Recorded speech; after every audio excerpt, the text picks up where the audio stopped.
মোহাম্মদ শফির নেতৃত্বে শাপলা চত্বরে কোন সরকারকে ক্ষমতায় থেকে নামাইবার জন্য যাই নাই, কোন সরকারকে ক্ষমতায় বসাইবার জন্য যাই নাই, একমাত্র আল্লাহর নবীর ইজ্জত রক্ষার জন্য সেখানে গিয়েছিলাম। শেষ রাত্রের সেই রক্ত আল্লাহর নবীর ইজ্জত রক্ষার জন্য দিয়েছি। আজকে ভারতের মহারাষ্ট্রে আল্লাহর নবীকে গালি দিয়েছেন, আল্লাহর নবীর বিরুদ্ধে কটূক্তি করেছেন, আর সেই সরকার, দেশের সরকার মোদী সরকার সেটাকে সমর্থন করেছে। পরিষ্কার ভাষায় বলতে চাই, যদি ভারত সেই নবীকে যারা কটূক্তি করেছেন তার বিচার যদি না করে, তাকে গ্রেফতার করে যদি দৃষ্টান্তমূলক শাস্তির ব্যবস্থা না করে, বাংলাদেশের অন্তর্বর্তীকালীন সরকারকে বলবো নবী প্রেমিকদের সরকার হিসাবে ভারতের রাষ্ট্রদূতকে বাংলাদেশ থেকে বিদায় করে দিতে হবে। মনে যাচ্ছি, মনে রাখেন, 15টা বছর কোন মসজিদের ইমামের মেহরাব নিরাপদ নয়, কোন মসজিদের ইমামের, কোন মসজিদের খতিবের মিম্বর নিরাপদ নয়। 15 বছরের ভিতরে যারাই রক্ত দিয়েছেন সমস্ত রক্ত একত্রিত করলে শাপলা চত্বরের শেষ রাত্রের রক্তের সমান হবে না। রক্ত দিয়েছেন, পঙ্গু হয়েছেন, জেল জুলুম হইয়া আমরা বরণ করেছি। 15 বছর নির্যাতনের রূঢ় চালিয়েছেন, ইসলামের বিরুদ্ধে ষড়যন্ত্র করেছে, নাস্তিকার মুক্তারদেরকে আস্ফালন দিয়েছে। এই দেশকে বিক্রি করার জন্য পিলখানায় 57 জন আর্মি অফিসারকে হত্যা করেছেন। দেশের প্রতিরক্ষাকে রক্ষা করার জন্য, এই দেশটাকে অকার্যকর রাষ্ট্রে পরিণত করার জন্য অন্তত একজন ব্যক্তি যা চুরি করেছেন তা দিয়ে 6টা পদ্মা সেতু বানানো যেত। সেই বেগম পাড়ায় বাড়ি করেছে, দেশের সম্পত্তি লুণ্ঠন যারা করেছে, যারা জগত্তল পাথরের মতো বসা ছিল, আজকে তার পেছনের দরজা দিয়ে বের হয়ে গেছে। বাংলাদেশে যে যেখানে আছেন শিশাডালা প্রাচীরের মতো দেখতে হবে, পরাজিত শক্তি বাংলার মাটিতে আসতে পারবে না।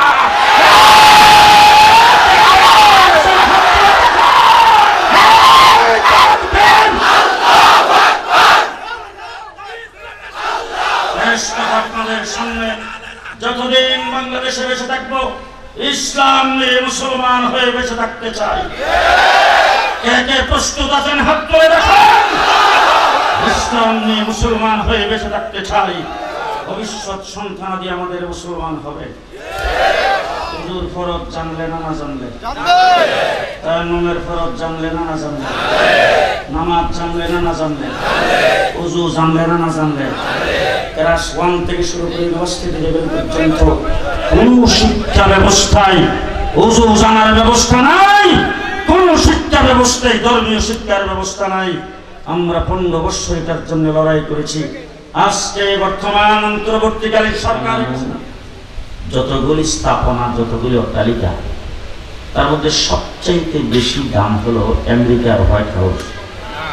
আমেরিকার হোয়াইট হাউসকে কয়েক কোটিবার বিক্রি করলে জান্নাতের 1 ইঞ্চির দাম হবে না। তাহলে দাম জায়গাগুলো কিন্তু পাহারা দেয় পুলিশ, ঠিক না? হ্যাঁ, গত পরশুদিন আমাদের দেশের মাননীয় প্রধান উপদেষ্টার সঙ্গে বৈঠক ছিল। যখন যাচ্ছি সর্বপ্রথম গেটের মধ্যে গাড়ি আটকায়া এরকম একটা ডান্ডা, তার মধ্যে চাকা লাগানো, আবার গ্লাস ফিট করা, এটা দিয়ে চতুর্দিকে ঘুরে করলো গাড়ি সেট। কিছুক্ষণ পরে কুত্তাই না চতুর্দিকে ঘুরে দিল, কুত্তা দিয়ে গাড়ি সেট। একটু ভিতরে গেলাম, পরে করলো কার্ড আছে কিনা, কার্ড সেট। কার্ড সেটের পরে সামনের দিকে যাওয়ার পরে এসে একজন সামনে দাঁড়াইল, আরেকজন বডি সেট, গাড়ি set, card set, body set. Body set করার সময় বললাম আল্লাহর কি কুদরত। কিছুদিন আগে যে লোকটা কুড়ের বারিন্দায় ঘোরাফেরা করেছেন, আজকে তার কাছে যাইতে 3 জায়গায় সেটিং হলো। পুলিশ আর পুলিশ 3 স্তরের পাহারা, আনসার, বিডিআর, পুলিশ, এসএসএফ 4 স্তরের পাহারা দিয়েছেন। কেন? লোকটা খুব দামি, থাকেন যমুনায়, জায়গাটাও দামি। আপনারা এখন বসেছেন জান্নাতের বাগানে, এই জায়গার দাম বেশি না? দামি জায়গা যদি হয়, দামি মানুষ ছাড়া কেউ প্রবেশ করতে পারে না। জায়গা যেমন দামি, সেখানে থাকেও যায়ও দামি।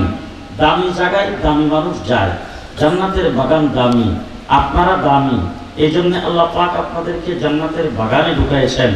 দামি মানুষ দামি জায়গায়, জগতের পুলিশ, বিডিআর, আর্মি তাদেরকে পাহারা দেয়। আমার আল্লাহ বলেন, তোমরা যেহেতু জান্নাতের বাগানে বসেছ, তোমরা এত দামি, দুনিয়ার পুলিশ তোমাদের পেছনে লাগাই নাই, আল্লাহ পাকের রহমতের ফেরেশতা তোমাদের পেছনে লাগাইছে। ফেরেশতারা আপনাদের চতুর্দিকে পাহারা বসাইছেন। হাদিসে পাকে রাসূল সাল্লাল্লাহু আলাইহি ওয়াসাল্লাম বলেছেন, প্রথম একদল ফেরেশতা আসছে, আয়েশা দেখে চতুর্দিকে আয়েশা ঘেরাও দিয়ে বসছেন। বসার পরে পেছনের ফেরেশতাদেরকে ডাক দিয়ে বলছেন, যা তালাশ করছিলাম পাইছি, তাড়াতাড়ি আও। দ্বিতীয় একদল ফেরেশতা আয়েশা দেখে নিচে আর বসার জায়গা নাই। আল্লাহ ডাক দিয়ে বলেন, আগে যারা বসছে তাদের কাঁধের উপরে বসো। হাদিসে পাকে রাসূল বলেছেন, একজন ফেরেশতার কাঁধে আরেকজন বসে জমিন থেকে আসমান পর্যন্ত পাহারা।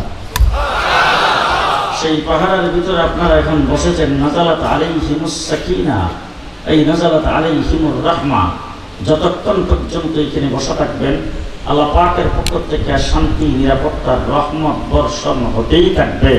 আর আল্লাহ তাবারক ওয়া তাআলা হযরত মাওলানা খালেদ সাইফুল্লাহ আইয়ুবী আপনাদের সামনে বয়ান করেছেন, আপনারা তার সামনে বসে বসে বয়ান শুনেছেন। আমার মতো নালায়েক আমি আসছি, আপনারা মৌমাছির মতো বসে আছেন, বয়ান করতেছি, বয়ান শুনতেছেন। আপনারা আমার কথা শোনার জন্য বসেছেন, আর আপনাদের আলোচনা করার জন্য আল্লাহ ফেরেশতাদেরকে ডেকে বসেছেন।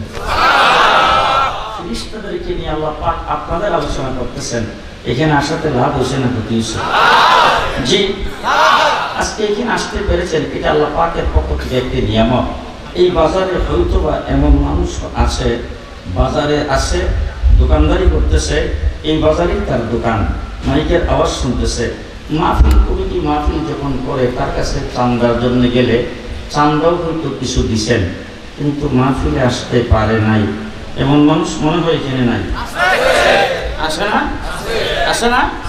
চান্দাও দিছে, মাহফিলের খবরও জানে, এই বাজারেই দোকানদারি করে, কিন্তু আসতে পারে নাই। তার কারণটা হলো, ওই যে বললাম প্রধান উপদেষ্টার এখানে যাইতে প্রথম করলো গাড়ি চেক, এরপরে করলো কাঠ চেক। আমাদের একজনের কাজ ছিল না, তাকে বলছে আপনি এখানে দাঁড়ায় থাকেন, আপনার কাজ আসলে তারপরে যাবেন। কাঠবিহীন প্রবেশ নিষেধ। কারণটা হলো টাকার জায়গাটা দামি, সেখানে যাইতে কাঠ লাগে। আপনারা যারা জান্নাতের বাগানে এসেছেন, জান্নাতের বাগানও দামি, এইখানে আসতেও কাঠ লাগে। আল্লাহ যাদেরকে কাঠ দিয়েছেন তারা আগমন করতে পেরেছেন, কাঠ পাই নাই, দোকানে বসে আছে। কথা বুঝাইতে পারতেছি? জি, অসংখ্য অগণিত নিয়ামত আল্লাহ পাক আমাদেরকে দান করেছেন। সবথেকে বড় যে নিয়ামতটা আল্লাহ পাক আমাদেরকে দান করেছেন, আল্লাহ কি ইচ্ছা করলে আমাদেরকে হিন্দুর ঘরে জন্ম দিতে পারতেন, খ্রিস্টানের ঘরে জন্ম দিতে পারতেন। হিন্দু, বৌদ্ধ, খ্রিস্টানের ঘরে জন্ম না দিয়া আল্লাহ মুসলমানের ঘরে জন্ম দিয়েছেন। খুশি না বেজার? দুই নম্বর সবচাইতে বড় নিরাপত্তা, সবচাইতে বড় নিয়ামত, সবচাইতে বড় ইহসান, আল্লাহ কোরআনে আল্লাহ বলছেন, লাকাদ মান্নাল্লাহু আলাল মুমিনিন, মুমিন ভালো করে শোনো, তোমার উপরে আমি সবচাইতে বড় একটা ইহসান করেছি। আল্লাহ ইহসান তো করেছো, আমার মা বাপ আমাকে মহব্বত করে, আমি আমার মা বাপকে মহব্বত করি, যদি খেদমত করি, মা বাপের পায়ের নিচে জান্নাত পাওয়া যাবে, এটা তো সবচাইতে বড় ইহসান। আল্লাহ বলেন না, এর চাইতে আরো বড়।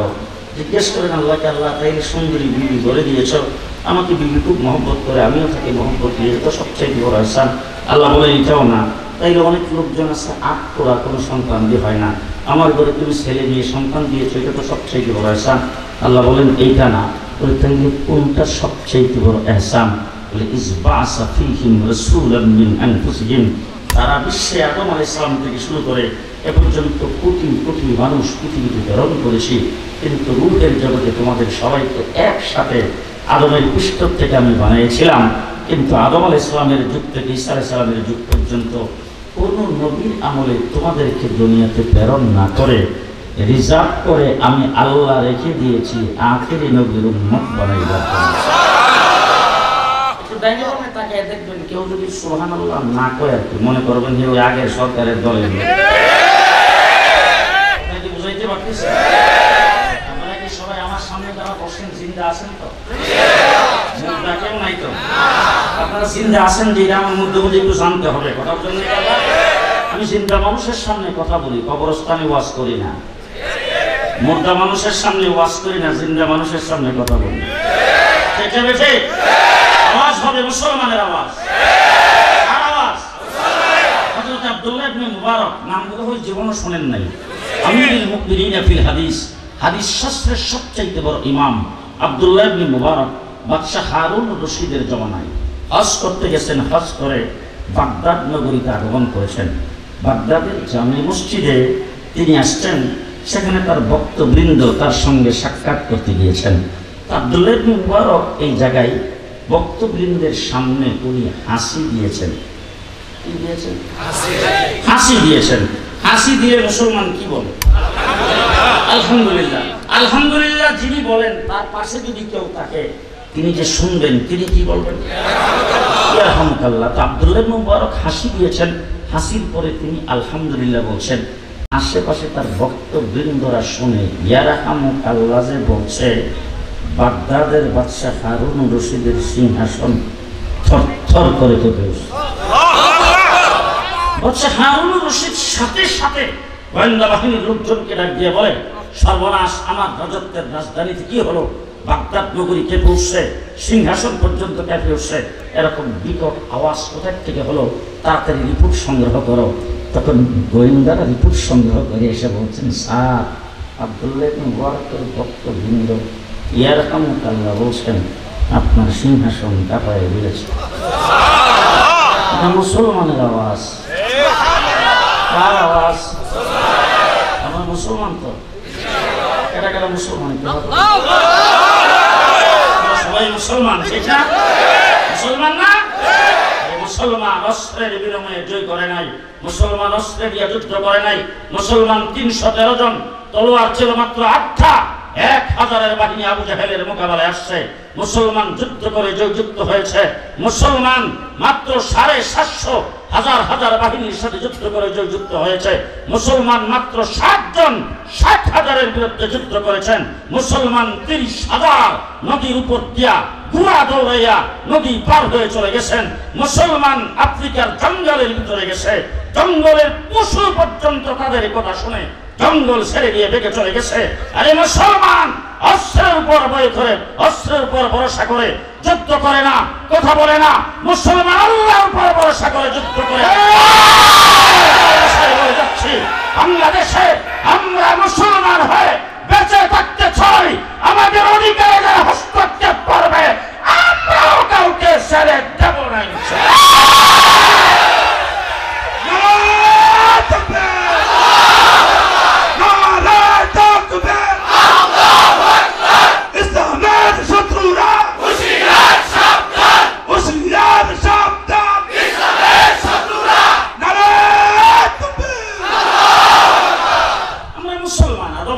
থেকে শুরু করে ঈসা আলাইহিস সালাম পর্যন্ত পৃথিবীতে যারা আগমন করেছেন, ওই সমস্ত নবী, যে নবীদের উপরে যারা ঈমান এনেছিলেন, তাদের উম্মত যারা ছিল তারাও কিন্তু মুসলমান।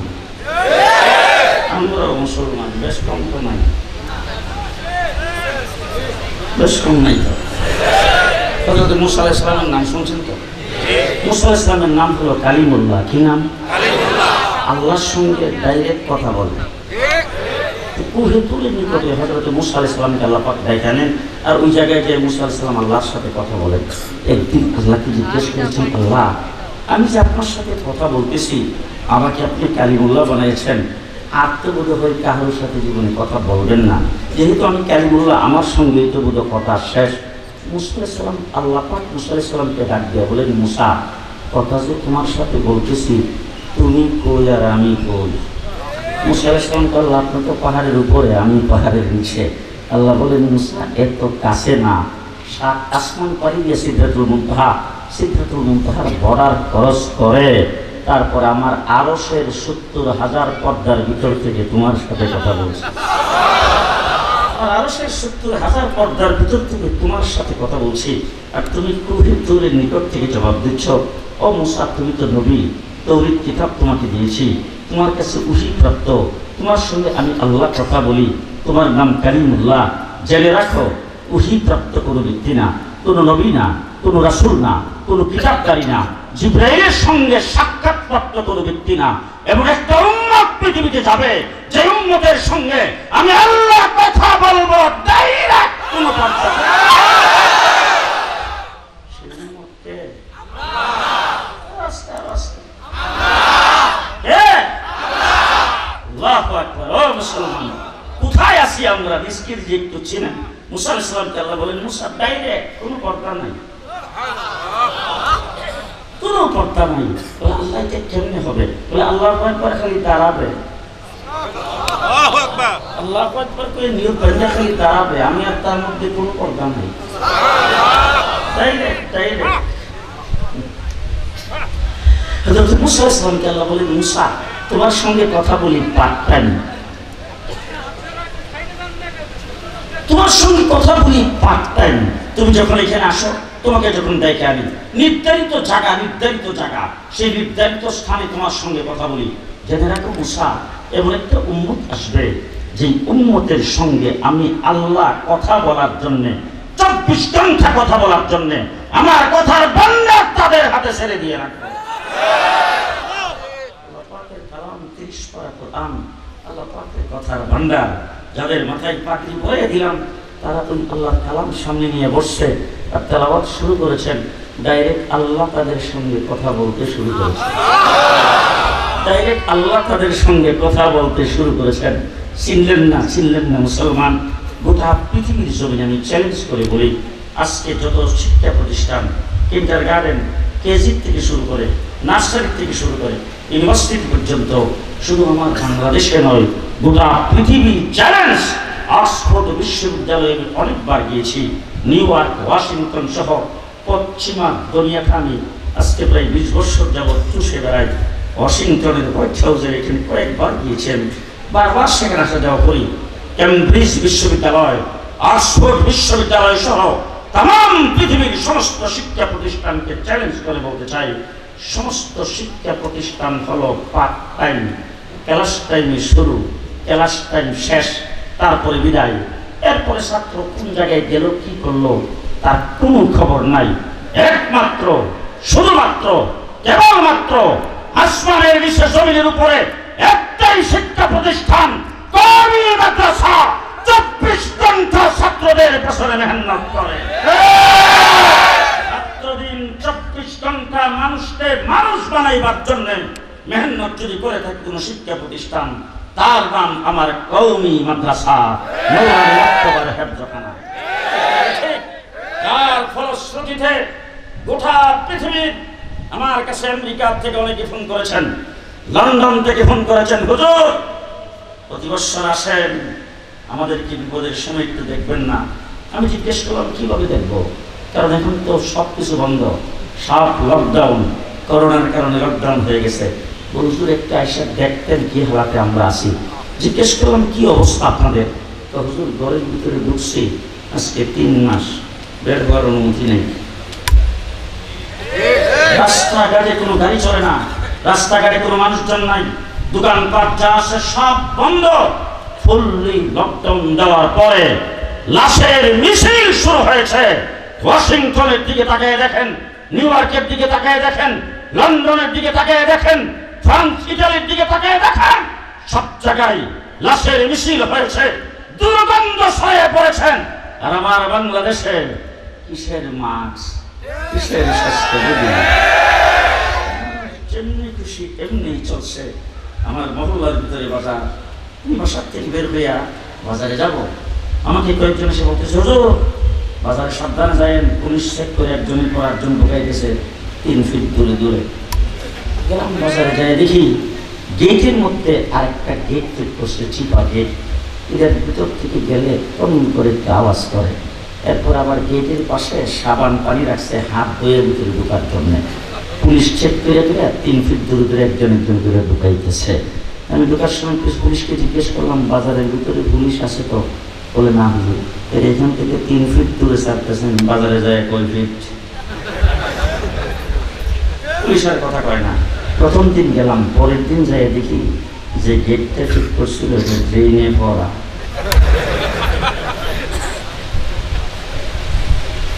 দেড় মাস রিমান্ডে ছিলাম, 2 বছর ছিলাম কারাগারে। কাশিমপুর কেরানীগঞ্জ কারাগার থেকে আমাদেরকে হঠাৎ করে একদিন সকালবেলা এসে আমাদেরকে ডাক দিয়ে বললো, হেফাজতি ভাইরা আপনারা সবাই রেডি হন, আপনাদের সবাইকে কাশিমপুর চালান করে দেওয়া হয়েছে। আমি তখন খুব অসুস্থ, মনে মনে ভাবলাম ভালোই হইল, কারণ রাত্রের বেলা শুনছি লকডাউনের পরে শাটডাউন।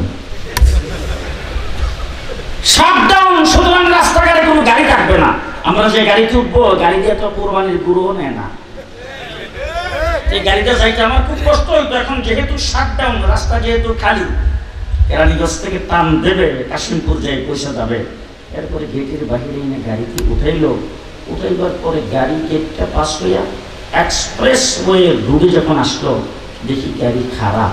হঠাৎ করে উঠে জানালার ফাঁক দিয়ে তাকে দেখি রাস্তায় বড় গাড়ি নাই, রিক্সা, ভ্যান, সিএনজি, অটো রিক্সা।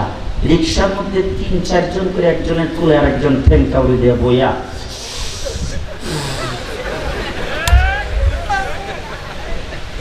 রাস্তার সাইডে 4 দোকানের সামনে মানুষ, পানের দোকানের সামনে মানুষ।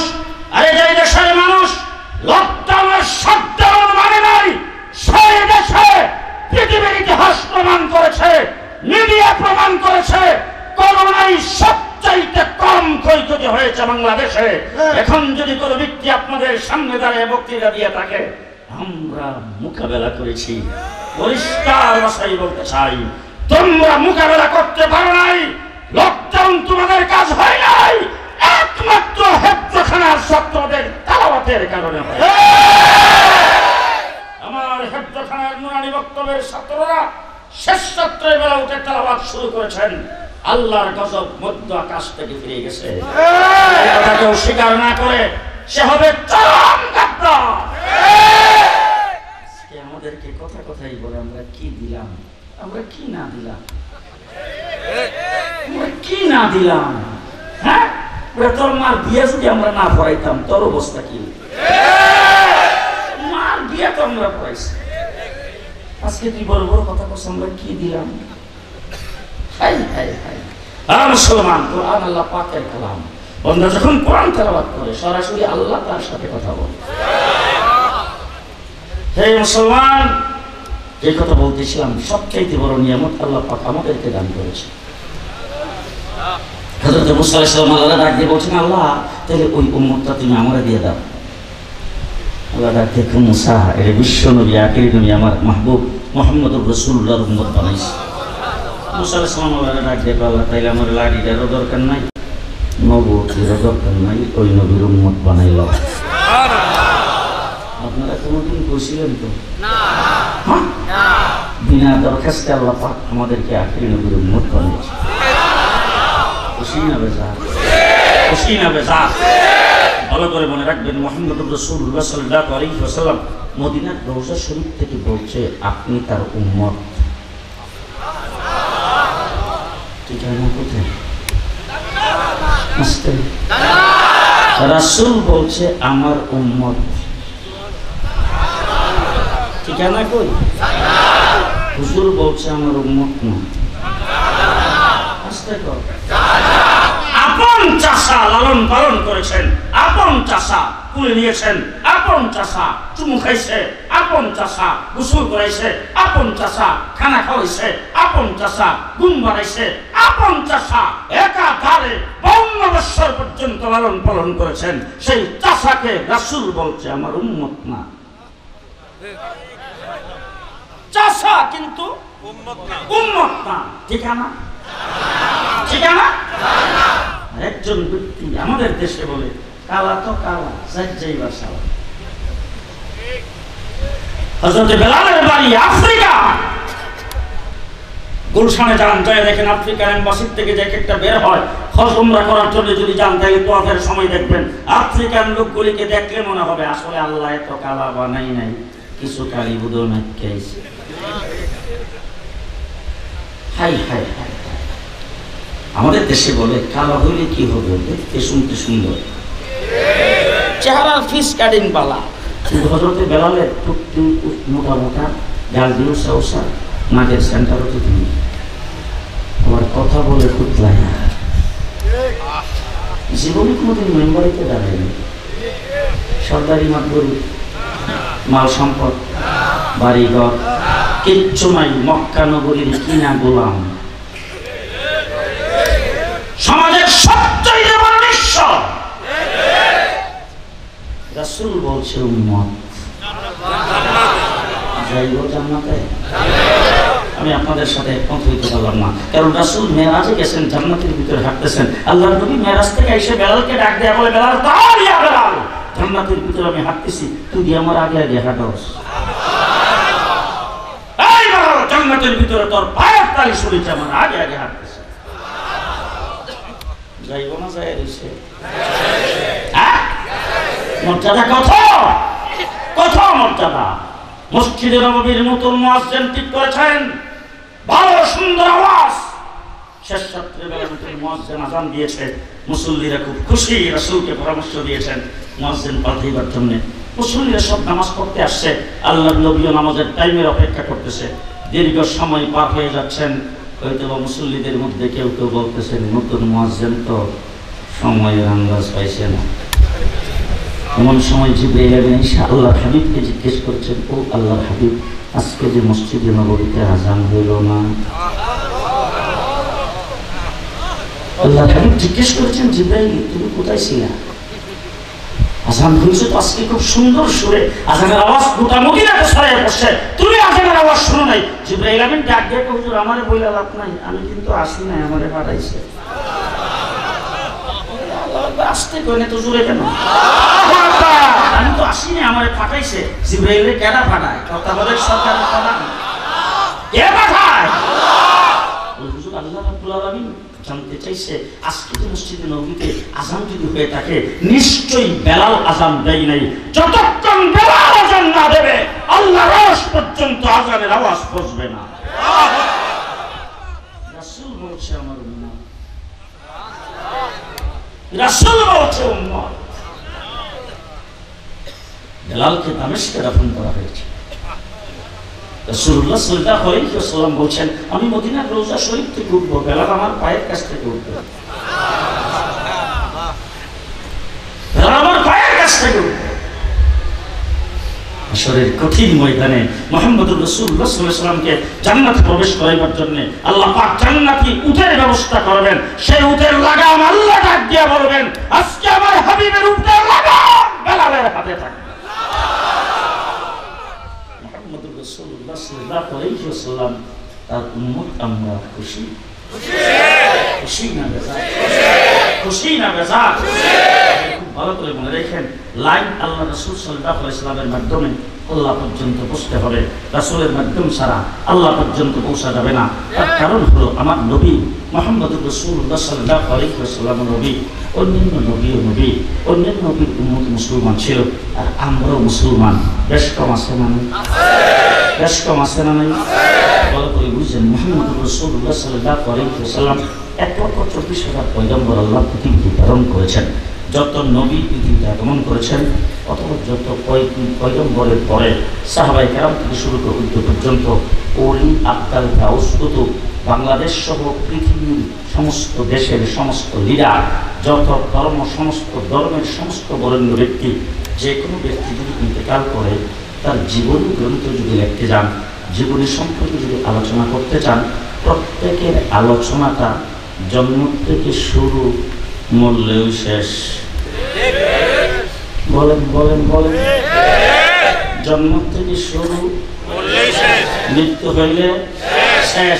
এবার 1,24,000 পয়গম্বর এবং সমস্ত নবী, সমস্ত সাহাবী এবং সবার জীবনী যদি আলোচনা করেন, জন্ম থেকে শুরু হবে, মৃত্যু হইলে শেষ হবে। শামসুল হক ফরিদপুর রাহমাতুল্লাহি আলাইহির জীবনী, জন্ম থেকে শুরু, মৃত্যুতে শেষ। হাফিজ হুজুরের জীবনী, শাহজালাল মুজাহিদি আমানির জীবনী, মঈনুদ্দিন চিশতির জীবনী, ইমাম আবু হানিফার জীবনী, ইমাম বুখারীর জীবনী, সিয়াসতের হাদিস গ্রন্থ যারা লিখছেন তাদের জীবনী, আব্দুল কাদের জিলানীর জীবনী, বঙ্গবন্ধু শেখ মুজিবের জীবনী, জিয়াউর রহমানের জীবনী, এরশাদ চাচার জীবনী, প্রত্যেকের জীবনী আলোচনা করতে যাবেন, জন্ম থেকে শুরু হবে, মৃত্যু হইলে জি একমাত্র শুধুমাত্র কেবলমাত্র বিশ্ব নবী আখির নবী মুহাম্মদুর রাসূলুল্লাহ সাল্লাল্লাহু আলাইহি ওয়াসাল্লামের জীবনী আলোচনা পৃথিবী সৃষ্টির 1000 বছর আগের থেকে শুরু, জান্নাতে যায় শেষ। বুঝেন নাই? পৃথিবী সৃষ্টি হয় নাই, আসমান হয় নাই, জমিন হয় নাই, চন্দ্র হয় নাই, সূর্য হয় নাই, পাহাড় পর্বত সাগর সমুদ্র কিছুই তৈরি হয় নাই, তখন থেকে আমার আল্লাহর হাবিবের জীবনী আলোচনা শুরু। দৃষ্টান্ত স্বরূপ বলতে চাই, কোরআন শরীফের ভিতরে একটা সূরা, সূরার নাম সূরা ইয়াসিন। সূরা ইয়াসিন, সূরা ইয়াসিন সম্পর্কে হাদিসের riwayat আসছে আল্লাহ পাক এই সূরাটা পৃথিবী সৃষ্টির 1000 বছর আগে তেলাওয়াত করেছেন। কে তেলাওয়াত করেছেন? আল্লাহ। কে তেলাওয়াত করেছেন? আল্লাহ। এবার উলামায়ে কেরাম এখানে আছে, ওনারা হয়তো একটু বেশি বুঝবে, আপনারাও চেষ্টা করে বুঝবেন। সূরা ইয়াসিনের প্রথমে আল্লাহ পাক কি আলোচনাটা করেছেন আর কি শব্দগুলি আল্লাহ তেলাওয়াত করেছেন। আল্লাহ বলেছেন সর্বপ্রথম শব্দ ইয়াসিন। সমস্ত উলামায়ে কেরামের পর হাদিসে riwayat আসছে আমার আল্লাহ পাক রব্বুল আলামিন তার নাম জীবন 99টা, আল্লাহ পাকের হাবিবের নামও 99টা, তার মধ্যে একটা নাম হলো ইয়াসিন।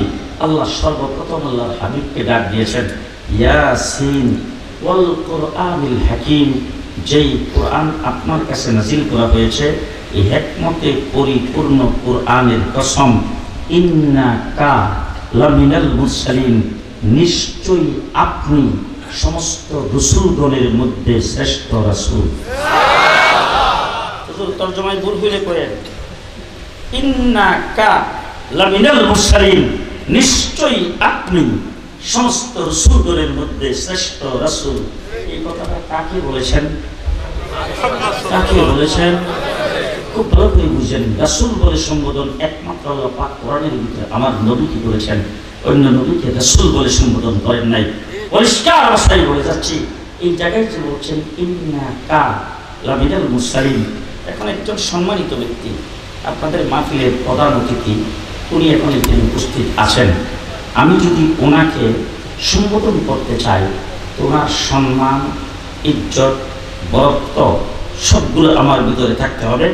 আমি ওনাকে বড় যাই না, ওনার বরত্বের মাপকাঠিতে ওনাকে সম্বোধন সম্মান দিয়ে করতে হবে। সম্মানিত শব্দ দিয়ে যদি আমি সম্বোধন করতে চাই তাহলে আমি ওনাকে কি বলবো? আপনি, আপনি, আপনি বলেন ঠিক আছে? আপনি শব্দটা এমন জায়গায় ব্যবহার হয় যেখানে একজন সম্মানিত ব্যক্তিকে তার সম্মানের আসনে ঠিক রেখে তাকে যদি সম্বোধন করা হয় সেখানে আপনি বলা হয়। ঠিক আরবি ভাষায়, আরবি গ্রামারে একটা অক্ষর কা, কা, কার অর্থ হলো আপনি, আপনি, আপনি। আল্লাহ পাক 30 পারা কোরআনের ভিতরে যত জায়গায় আল্লাহর হাবিবকে সম্বোধন করেছেন সব জায়গায় বলেছেন কা, কা, কা। ওয়ামা আরসালনাকা ইন্না আরসালনাকা ফালানুওয়াল্লিয়ান্নাকা ফাওয়াল্লি ওয়াজহাকা ফালা ওয়া রাব্বিকা লা তুহাদ্দিথু বিহি লিসানাকা লিতা'জালা বি লা তুহাদ্দিথু বিহি লিসানাকা ইয়া আইয়ুহাল মুদাসসির কুম ফা'আনজির ফারাব্বাকা ফাসিয়াবাকা ওয়াদুহা বিল-লাইলি ইযা সাজা মা ওয়াদ্দা'াকা রাব্বুকা ওয়া মা ক্বালা ওয়ালাল আখিরাতু খায়রুল লাকা মিনাল উলা ওয়া লাসাওফা ইউতিকা রাব্বুকা ফাতারদা আলাম ইয়াজিদকা ইয়াতীমান ফাআওয়া ওয়া ওয়াজাদাকা ضالًا فهدى ووجدك عائلًا فأغنى ألم نشرح لك صدرك ووضعنا عنك وزرك الذي أنقض ظهرك ورفعنا لك ذكرك فسبح بحمد ربك إنا أعطيناك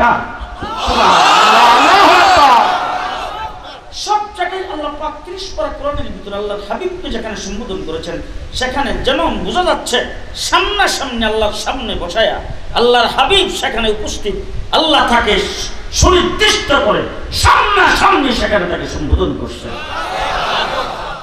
আমার ভাইয়া মধ্যখান্ড মনে হয়েছে বলবো বিরক্ত হন নাই তো? তাফসীরের কিতাবে বুঝুর জ্ঞানে তিনি লিখছেন আল্লাহকে এখন একটু প্রশ্ন করেন তো আল্লাহ আপনি সব মাত্র কাউকে শরীক করলেন না, 1,24,000 পয়গম্বর পৃথিবীতে কত ওলি আব্দুল গাউস কুতুব, কত মানুষকে আপনি পৃথিবীতে প্রেরণ করেছেন, একমাত্র শুধুমাত্র কেবলমাত্র একজনকে কা কা বইলা সেখানে আপনি একজনকে সম্বোধন করেছেন, তার সঙ্গে কাউকে শরীক করে সম্বোধন করেন নাই। আল্লাহ পাককে যদি এই প্রশ্ন করেন, হুজুর গানে তিনি বলছেন আল্লাহর পক্ষ থেকে যে জবাবটা আসবে সেই জবাবটা হবে, যারা প্রশ্ন করেছে তারা ভালো করে শোনো, আমি আমার হাবিবকে শুধুমাত্র কেবলমাত্র ওনাকে কা কা বলে শুধু আপনি আপনি বলে তাকে সম্বোধন করেছি। এটা যদি তোমরা প্রশ্ন করো, তোমাদেরকে জিজ্ঞেস করতে চাই, আমার ঘর বাইতুল্লাহ, ভিতরে মূর্তি লাগাইছে, বাহিরে 360টা মূর্তি স্থাপন করেছে, লাত উজ্জা মানাতারা কুকুলের পূজা করে, সভ্যতা সংস্কৃতি বলতে তাদের কিছুই ছিল না। মেয়ে সন্তান জন্মগ্রহণ করলে জিন্দা কবর দেয়, আমার ঘর বাইতুল্লাহকে উলঙ্গ হয়ে তোয়াফ করে। ওই সমস্ত ব্যক্তি চন্দ্র সূর্যের পূজা করে, আগুনের পূজা করে। আমার হাবিব ওই জমানায় পৃথিবীতে আগমন করেছেন, তাদের সমাজে 40টা বৎসর পর্যন্ত অতিবাহিত করেছেন। 40 বৎসর পরে আমার হাবিব সাল্লাল্লাহু আলাইহি ওয়াসাল্লাম যখন দ্বীনের দাওয়াত দিতে শুরু করেছেন, তার পক্ষে কেউ নাই, তার সমর্থনে কেউ নাই, তার দলে কেউ নাই, তার পক্ষে কথা বলার, বিবৃতি দেওয়ার, স্লোগান দেওয়ার কেউ নাই। তার উপর আক্রমণের পর আক্রমণ শুরু হয়েছে। রাস্তায় কাঁটা বিছায় রাখে, মহিলাগুলি মাথায় ঢেলে দেওয়া হয়, শেষদারাত অবস্থায় উটের নারী বুড়ি এনে তার মাথায় রেখে দেওয়া হয়। এমন কোনো নিরাপত্তার কোনো জায়গা আমার হাবিবের নাই, আমি ছাড়া আর কেউ তার সামনে নাই, কোন তাকে সমর্থন করার কেউ নাই, সহযোগিতা করার কেউ নাই।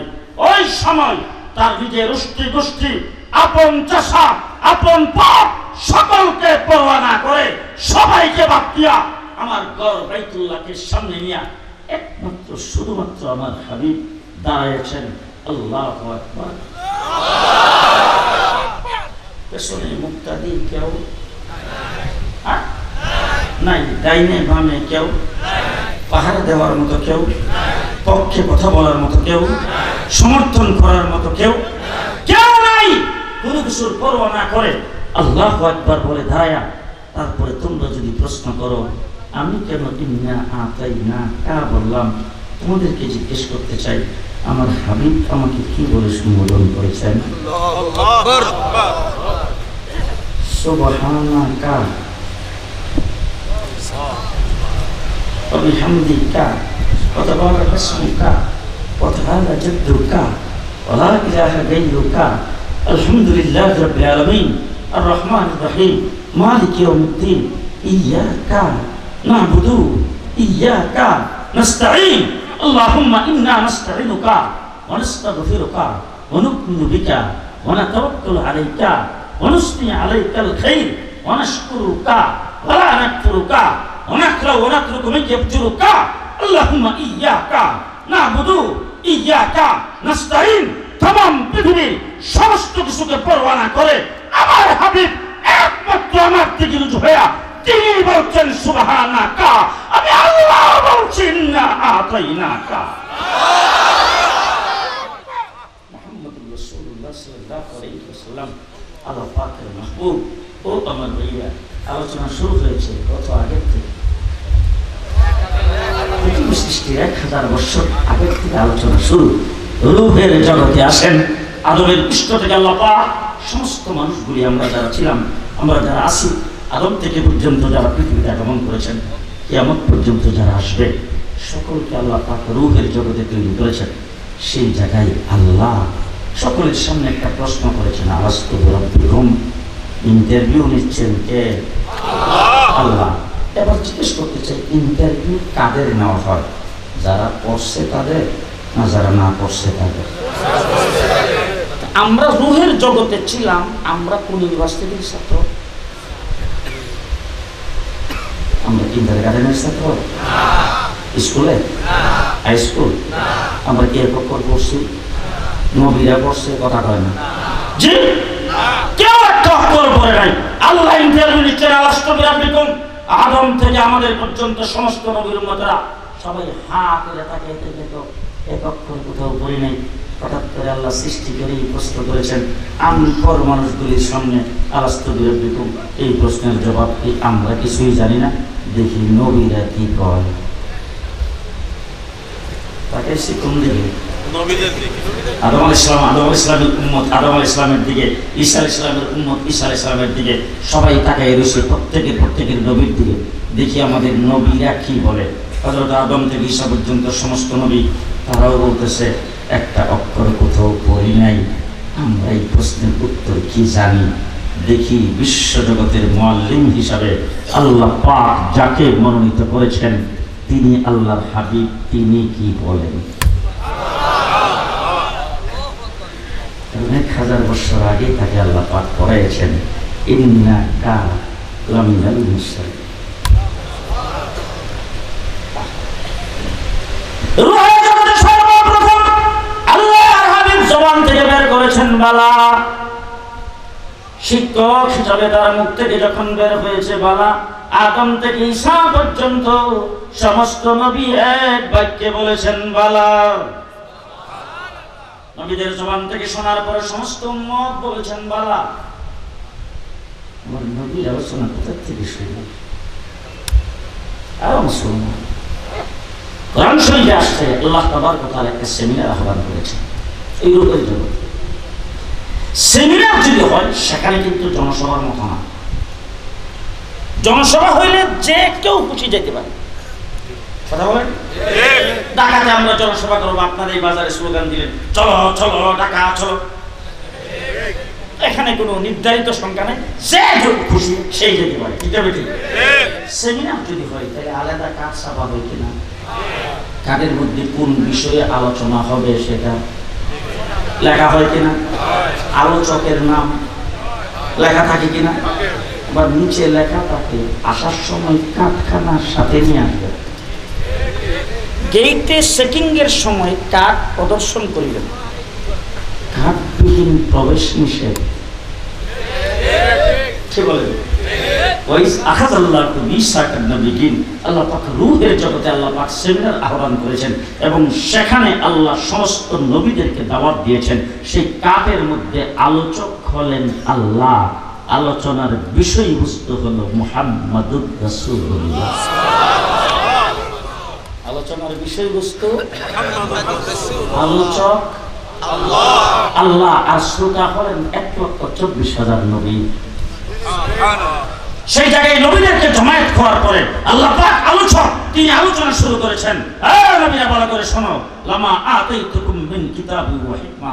ও নবী ভালো করে শোনো, তোমাদেরকে দুনিয়াতে প্রেরণ করা হবে, নবুয়ত দেওয়া হবে, রাসূলত দেওয়া হবে, জিবরাইল তোমাদের কাছে যাবে।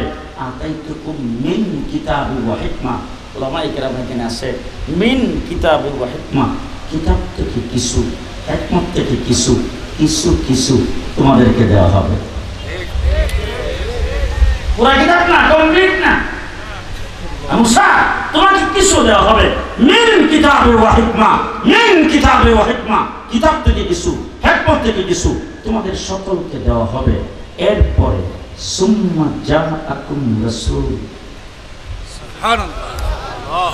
উলামায়ে কেরাম মাদ্রাসার ছাত্র ভালো করে বুঝেন, সুম্মা জাআকুম রাসূল, তোমাদের সকলে দুনিয়াতে যাওয়ার পরে হিকমত, রিসালাত, নবুয়ত, কিতাব থেকে কিছু কিছু অংশ করে তোমাদেরকে দেওয়ার পরে সকলের পরে আমার হাবিব পৃথিবীতে যাবে। যখন তিনি যাবে তখন ইন্না আতাইনাকাল কাউসার, তোমাদেরকে কিছু কিছু করে দিয়েছি। ওনার পালা যখন আসছে, অপরন্ত নিয়ামতের ভান্ডার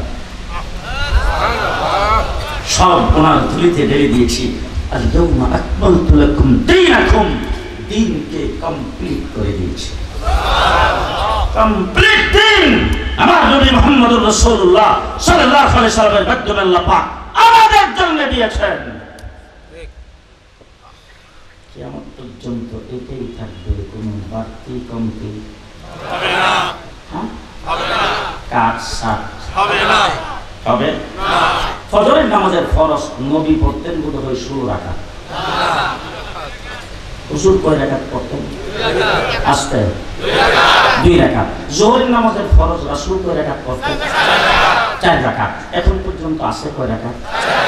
আচ্ছা, মসজিদে নববীতে আল্লাহ নবী যখন ছিলেন তখন মসজিদে নববীতে ঢোকার আইন ছিল ডাইন পাও দিয়া। আপনাদের নাটোরে বোধ হয় 2 পাও একসাথে। মসজিদে যদি যদি ছাপরা মসজিদ হয়, টিনের ঘর, ভাঙ্গা বেড়া, সেখানে ঢুকতে কোন পাও? যদি শ্বেত পাথর লাগানো হয়, একবারে সিঙ্গাপুরি টাইলস, অল এসি, কোনো পরিবর্তন, কোনো পরিবর্তন। এই জন্য অনেক সময় বলে থাকি, আজকে থেকে প্রায় 50 বছর আগে যখন মক্তবে পড়তাম, মাদ্রাসায় পড়তাম, কারি সাহেবরা শিক্ষা দিত, তার থেকে যাওয়ার সময় সর্বপ্রথম বাম পাও দিয়ে যাইতে হবে। তার কিছুদিন পরে হয়ে গেছে ল্যাট্রিন, ল্যাট্রিনের কিছুদিন পরে হইল টয়লেট, টয়লেটের পরে হয়েছে বাথরুম, বর্তমানে ওয়াশরুম। কি রুম? ওয়াশরুম। ওই টাক থেকে যাওয়ার সময় যাইতো কোন পাও দিয়া? নবীর তরিকা কোন পাও? ওয়াশরুমে। জি আসতে কথা কি বুঝাইতে পারতেছি? জি। আর টাক কি আর ল্যাট্রিন, বাথরুম আর ওয়াশরুমে পরিণত হবে, অত্যাধুনিক টাইলস ফিট করা হবে, জমানার পরিবর্তন হবে, ডিজিটাল হবে, আধুনিক হবে, স্মার্ট হবে, নবীর তরিকার পরিবর্তন হবে না। কিয়ামত পর্যন্ত চলবে। আল-ইয়াউমা আকমালতু লাকুম দীনাকুম। অতীতে নবী পৃথিবীতে আগমন করেছেন, নবী চলে গেছে, কিতাব চলে গেছে। আজকে চ্যালেঞ্জ করে বলতে চাই, আমার নবীর মাত্র 500 বছর আগে হযরত ঈসা আলাইহিস সালাম পৃথিবীতে আগমন করেছিলেন। আল্লাহ পাক তাকে ইনজিল কিতাব দিয়েছিলেন। আজকে গোটা পশ্চিমা দুনিয়া, আমেরিকা, ইউরোপ, কানাডা, সব জায়গায় তাদের বাহাদুরি। আজকে গোটা বিশ্বে তারা বাহাদুরি করে। তাদের ডলার না হলে বাংলাদেশের ব্যবসা বাণিজ্য চলে না, সবকিছু তাদের হাতে যেমনি। কিন্তু চ্যালেঞ্জ করে ওয়াশিংটনে গেল কিছুদিন আগে, নিউ ইয়র্কে বক্তৃতায় আমি বলেছি, চ্যালেঞ্জ করে বলতে চাই, ডলারের অভাব তোমাদের নাই, অস্ত্রের অভাব নাই, ক্ষমতার অভাব নাই, মাতৃর অভাব নাই, কিন্তু তোমাদের ধর্ম হলো খ্রিস্টান। তোমরা ঈসা আলাইহিস সালামকে নবী মনে করো। তোমাদেরকে জিজ্ঞেস করতে চাই, ঈসা আলাইহিস সালামের কাছে আল্লাহ পাক যে ইনজিল কিতাব নাজিল করেছিল, বাবার বেটা হইলে এর একটা কপি আমাকে দেখাও। জি আছে তো? জি শুধু তাই না, ঈসা আলাইহিস সালামের কাছে আল্লাহ পাক যে ইনজিল কিতাব নাজিল করেছিলেন, গোটা পৃথিবীর কোন মিউজিয়াম, কোন জাদুঘরে তার একটা কপি কেউ দেখাইতে পারবে না। আজকে গোটা পৃথিবীতে তোমরা মাতবরি করো, তোমাদের অস্ত্রের ডলারের অভাব নাই, কিন্তু চ্যালেঞ্জ করে বলতে চাই, গোটা খ্রিস্টান জগতের ভিতরে একটা বাইবেলের হাফেজ নাই, নাই, নাই। ও মুসলমান, ডলার আছে, অস্ত্র আছে, ক্ষমতা আছে, মাতবরি আছে, হাফেজ হাফেজ। আর আমার মুসলমানদের জন্ম অন্ধ আছে, জন্ম অন্ধ। 30 পারা কোরআনের হাফেজ, মা নাই, বাপ নাই, চিরাইতেন 30 পারা কোরআনের হাফেজ, কানা, খুরা, আথর, লুলা 30 পারা কোরআনের হাফেজ, কাজের বুয়ার ছেলে 30 পারা কোরআনের হাফেজ, রিকশাওয়ালা, ব্যাগওয়ালার ছেলে 30 পারা কোরআনের হাফেজ। বিশাল বড় অট্টালিকার মালিক তুমি, 7 তলা 10 তলা বিল্ডিং এর মালিক তুমি, তোমার সন্তানকে মাদ্রাসায় কোরআন পড়াইবা না, তোমার বাসার দারওয়ানের ছেলেকে দিয়া আল্লাহ পাক 30 পারা কোরআনের হাফেজ বানায় কোরআন। আসলে নাই, আসলে নাই। গোটা খ্রিস্টান জগৎকে চ্যালেঞ্জ করে বলতে চাই, আমার কোরআন আরবি ভাষা। আজকে গোটা পৃথিবীর মিডল ইস্টের ভাষা আরবি, পৃথিবীর বিশাল একটি অংশ আরবি ভাষায় কথা বলে। চ্যালেঞ্জ করে বলতে চাই, ঈসা আলাইহিস সালামের কাছে যেই ভাষায় ইনজিল কিতাব নাজিল হয়েছিল, সেই ভাষার অস্তিত্ব পৃথিবীর কোনো একটা জায়গায় দেখা আছে? আছে? আমার কোরআন 30 পারা এখনো আছে, কিয়ামত পর্যন্ত, কিয়ামত পর্যন্ত। হযরত ঈসা আলাইহিস সালামের থাকলো না, মুসা আলাইহিস সালামের থাকলো না, 1,24,000 পয়গম্বরটা থাকলো না। আমার নবী মাত্র দুনিয়াতে আসছেন ঈসা আলাইহিস সালামের 500 বছর পরে। আয়েশা দেখে বাইতুল্লাহতে মূর্তি লাগানো, বাইতুল্লাহর চতুর্দিকে মূর্তি লাগানো।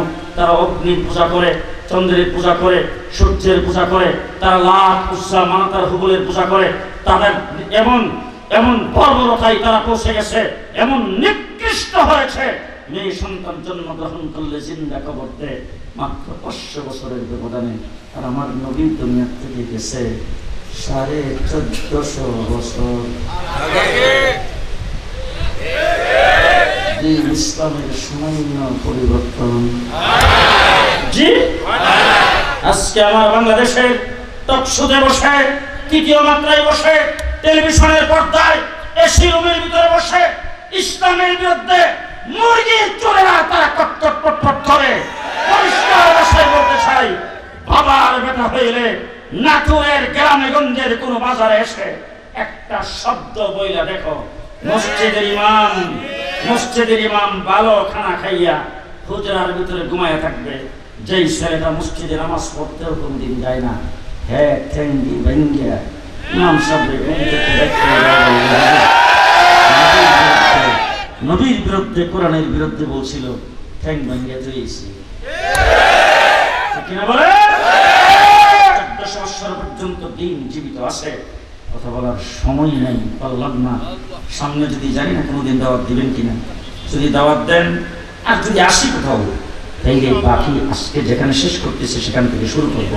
তবে একটা কথা বলে দিয়ে যাচ্ছি, 1450 বছর পর্যন্ত কিভাবে রইল। আমার নবী দুনিয়া থেকে চলে গেছেন, আবু বকর সিদ্দিক আসছে, উম্মতের দায়িত্ব গ্রহণ করেছেন, যাকাত স্বীকার করেছে, মুসাইলামাতুল কাযযাব নবুয়তির দাবি করেছে। আবু বকর সিদ্দিক বলছেন, আয়ানকুসুদ্দিন ওয়া আনা হাইয়ুন, আমি জিন্দা থাকতে দ্বীনের সামান্যতম ক্ষতি হবে সেটা বরদাস্ত করব না। আজকে 1450 বছর ইমামে আজম আবু হানিফা জেলখানায় তার মৃত্যু হয়েছে, ইমাম বুখারীকে বুখারা থেকে বের করে দেওয়া হয়েছে, ইমাম আহমদ ইবনে হাম্বলকে দৈনিক 80 টাকা করে দুর্লা মারা হতো, ইমাম হযরত শাহ ওলিউল্লাহ তার হাতের আঙ্গুল কেটে দিয়েছেন, শাহ আব্দুল আজিজ মুহদ্দিসে নবী ইংরেজ থেকে দেশকে আজাদ করার জন্য ফতোয়া দিয়েছেন, সৈয়দ আহমদ দহলভী শাহ ইসমাইল শহীদ বালাকোটের ময়দানে শাহাদত বরণ করেছেন, 1857 সালে কাসেম নানতমির বাহিনী হাফেজ জামিন শহীদ শাহাদত বরণ করেছেন।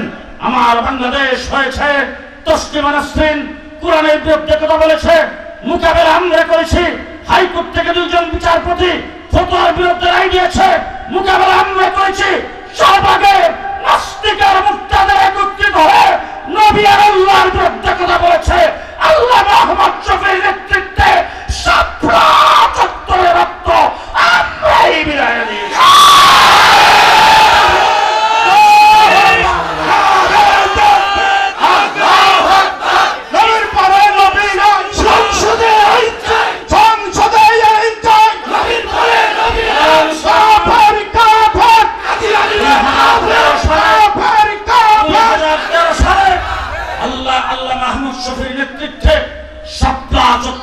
সরকারকে ক্ষমতায় থেকে নামাইবার জন্য যাই নাই, কোন সরকারকে ক্ষমতায় বসাইবার জন্য যাই নাই, একমাত্র আল্লাহর নবীর ইজ্জত রক্ষার জন্য সেখানে গিয়েছিলাম। শেষ রাত্রে সেই রক্ত আল্লাহর নবীর ইজ্জত রক্ষার জন্য দিয়েছি। আজকে ভারতের মহারাষ্ট্রে আল্লাহর নবীকে গালি দিয়েছেন, আল্লাহর নবীর বিরুদ্ধে কটূক্তি করেছেন, আর সেই সরকার, দেশের সরকার মোদী সরকার সেটাকে সমর্থন করেছে।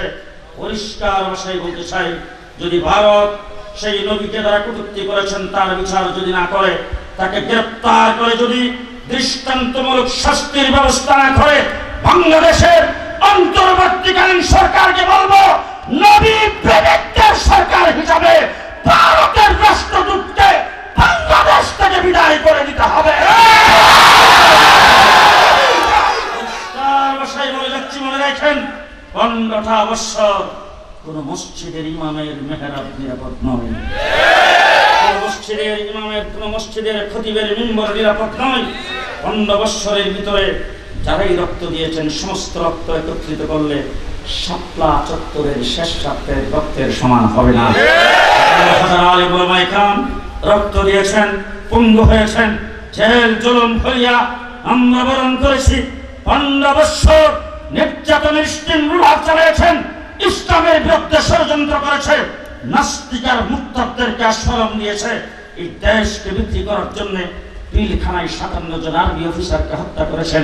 দেশের প্রতিরক্ষাকে রক্ষা করার জন্য, এই দেশটাকে অকার্যকর রাষ্ট্রে পরিণত করার জন্য অন্তত একজন ব্যক্তি যা চুরি করেছেন তা দিয়ে 6টা পদ্মা সেতু বানানো যেত। সেই বেগম পাড়ায় বাড়ি করেছে, দেশের সম্পত্তি লুণ্ঠন যারা করেছে, যারা জগত্তল পাথরের মতো বসা ছিল, আজকে তার পেছন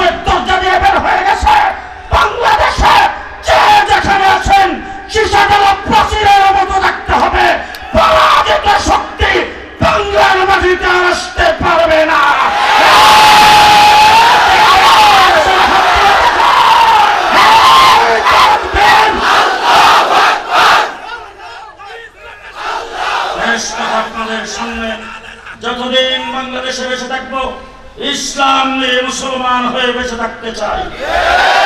কে কে প্রস্তুত আছেন হাত তুলে দেখান। ইসলাম নিয়ে মুসলমান হয়ে বেঁচে থাকতে চাই। ভবিষ্যৎ সন্তানাদি আমাদের মুসলমান হবে। হুজুর ফরজ জানলে না না জানলে, তায়াম্মুমের ফরজ জানলে না না জানলে, নামাজ জানলে না না জানলে, ওযু জানলে না না জানলে, ক্লাস 1 থেকে শুরু করে ইউনিভার্সিটি লেভেল পর্যন্ত কোন শিক্ষা ব্যবস্থায় ওযু জানার ব্যবস্থা নাই, কোন শিক্ষা ব্যবস্থায় ধর্মীয় শিক্ষার ব্যবস্থা নাই।